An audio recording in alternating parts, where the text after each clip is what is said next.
एक बिगहा मकई बोवली हो, पियावा छोड़ के आवनो करी। एक बिगहा मकई बोवली हो, पियावा छोड़ के आवनो करी।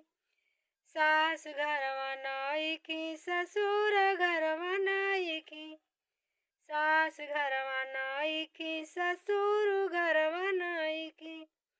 सगरो डिबिया चोर डरिए बकरी हो, पियावा छोड़ के आवनो करी। एक बिगहा मकई बोवली हो, पियावा छोड़ के आजनो करी।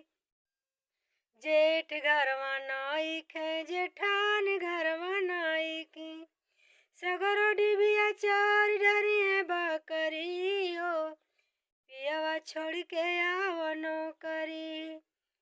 एक बिगहा मकई बोवली हो, पियावा छोड़ के आजनो करी। अगर ये गीत अच्छा लगे मेरे दोस्तों तो आप लोग कमेंट में बताइएगा। मैं पूरा गीत गा कर के आप लोगों के बीच पेश करूँगी। तब तक के लिए नमस्ते, प्रणाम, जय सीताराम।